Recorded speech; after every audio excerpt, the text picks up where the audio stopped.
Ever wonder why lawyers have access to exclusive perks when it comes to home loans? In this eye-opening video, we're going to uncover some fascinating reasons behind why lawyers enjoy special treatments. Jaden, let's start off on the top and understand why lawyers get special discounts. Yeah, so the banks have spent time analyzing all their borrowers across all their books and realized that lawyers are in a similar category to doctors and certain professionals where they're lower risk. They've got a lower probability of default.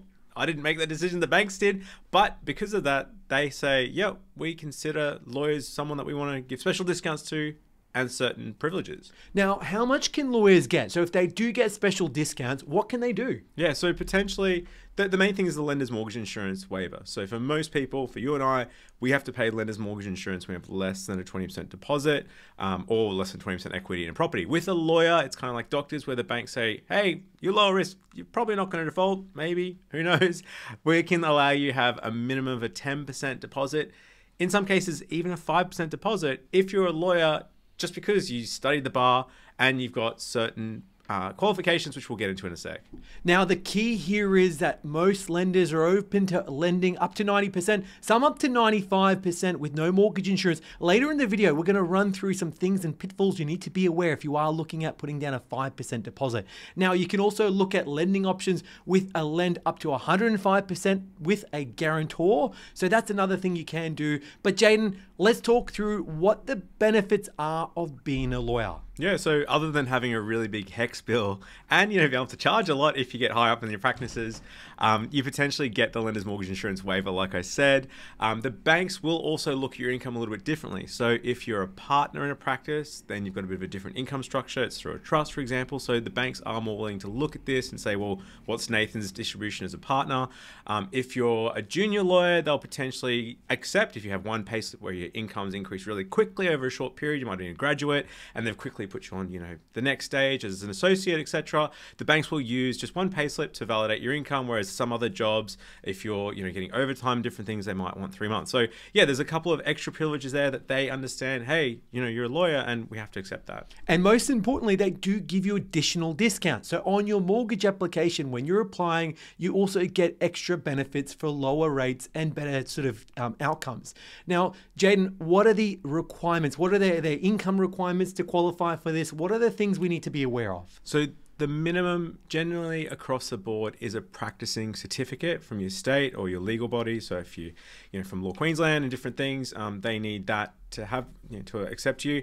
And then different banks do have very specific requirements where they have to have you, for some of the major banks, you have to have actually, your job needs to say you're a lawyer, you're an associate, you're a partner, you're a barrister, etc. It actually has to be on your title and potentially has to be on your payslip, or you need to get a letter from your work to say, yep, Nathan's practicing as a lawyer and he's got the practicing certificate.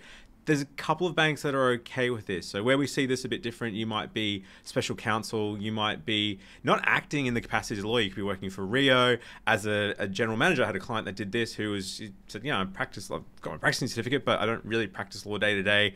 I'm a general manager, can I still get it? And there are, like I said, a handful of banks that will accept it. It doesn't need to be specifically in your title, but you need to have that role. There's also a few income requirements, Nathan. Do you want to walk through that? So once again, it depends on the lender. Some lenders have zero income requirements. So as long as you're a lawyer, you've got a practicing certificate, you'll qualify. Other lenders, on the other hand, say you need a minimum income of 100,000. So once again, it pays working with a mortgage broker like ourselves. We can review your options and make sure you qualify for this. Yeah, this is where it gets really tricky because the banks, if you go direct, you might be banking with, I don't know, Me Bank for their whole life, and you say, yep, I'm going to go get a loan. They don't have that policy. They don't have access to it, and they won't tell you about it because they don't know what the other banks are doing. That's where definitely we can help as mortgage brokers. Like I said with that Rio client, he approached his bank, Combank, and said, hey, I'm not working in the capacity. It doesn't exactly say there's my job role. Can I do the waiver? And they said, you can't actually. Like our policy says, it explicitly has to say you're a lawyer, solicitor, barrister, etc. But we had options elsewhere as his mortgage broker and could shop the market. Now, the other thing to keep in mind is we mentioned earlier where you do need a practicing certificate to qualify for this.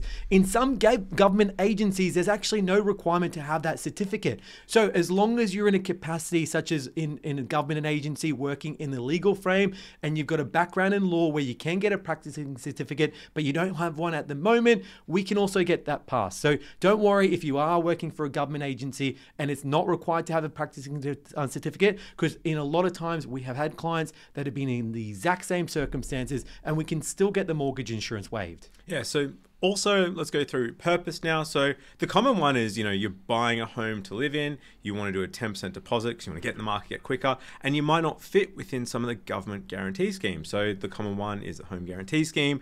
In Queensland, you can buy up to 700,000, in New South Wales, say 900,000, but you might be buying a place in Sydney for $1.5 million and you can't get the government scheme on that. That's where this law waiver can really help. But it's not just on your home, it's also available on investment properties. So it can really help you build your wealth in the future if you want to look at multiple lenders and potentially use less deposit to get into the market.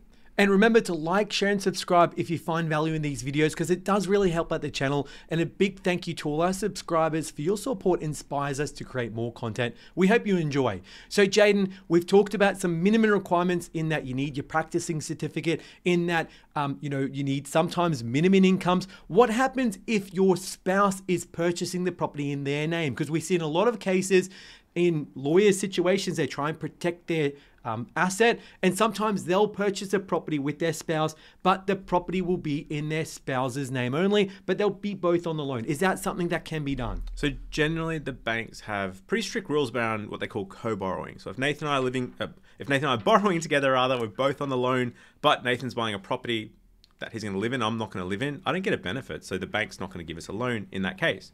But if we're spouses, for example, and the title's just on Nathan's name, we're both working, we're both on the loan, the bank's okay with that, because I understand for lawyers, you want to sort of protect yourself from being sued and different things like that. So you might not be on the title, on the ownership of the home itself, but you can both be on the mortgage. So that's acceptable. But keep in mind, if they've got income requirements, they're only going to base it on my income as the lawyer and not as Nathan's as a non-lawyer person. Now, the thing to remember here is the mortgage insurance you save is quite significant. On $1 million property with a 10% deposit, the mortgage insurance you're saving is roughly about $25,000. So it's a lot of money to be saving. This is a fantastic benefit for lawyers, and certainly one that you do want to qualify for. Now, Jaden, is there any maximum loan amounts for a single property? Is there an amount that we need to be aware of if you are looking at the upper echelons of the property market? And even maximum exposures, if you have a big portfolio, is there things you need to be aware of here? Yeah, this is if you're buying a big house in Sydney, there are maximum exposures, depending on the bank, usually between $5 to $7 million. So that's where we do see lawyers who've got big portfolios that might split across different banks, and they do have single property limits, sometimes up to about $3.6 million to $4 million per property. So if you're buying a $10 million property, it's probably not going to work for you, but also you probably need more than 10% deposit. So keep that in mind. For most of the home buyers that we help here, we obviously help home buyers all across Australia. Doesn't matter where you are, we help all around. But yeah, a lot of people are buying for under $1 million, generally speaking. So this is a really helpful policy. Now, what are the eligible professionals? Because we know some lenders need specific professionals. Other lenders, as in that example you talked about earlier, they don't care. As long as you have your practicing certificate, you qualify. So let's talk more about the eligible professionals that are available for this scheme here. Yeah, so generally lawyers, solicitors, barristers, partners. If you're an associate, senior associate, like any minor variations that are generally accepted, judges, magistrates, all sort of, people wearing the silk hats and that sort of stuff are all acceptable. But yeah, most of the banks, like I said, in a lot of cases have pretty specific criteria. So if it's senior lawyer, that's okay. If it's, practicing blah, blah, it's okay. If you're a counsel, it's generally okay. But if it's outside of that, if it's just mortgage broker that has a law degree, it may not work in a lot of cases. Now, the other thing to remember we talked about earlier is government lawyers are also eligible for the same discounts, and they might also, the income requirements we also talked about earlier in a lot of cases don't need to be met. So if you aren't earning over $100,000, not to worry, there are still plenty of lenders we can help you with. Get under this lender's mortgage insurance waiver option as well. Now, Jaden, what memberships are required to be able to get into this as well? So usually the state-based law societies, Queensland Law Society, New South Wales Law Society, to have the practicing certificate. Generally, the bank will want the most recent year's practicing certificate. They'll also accept if you've got an invoice confirming payment to accept that.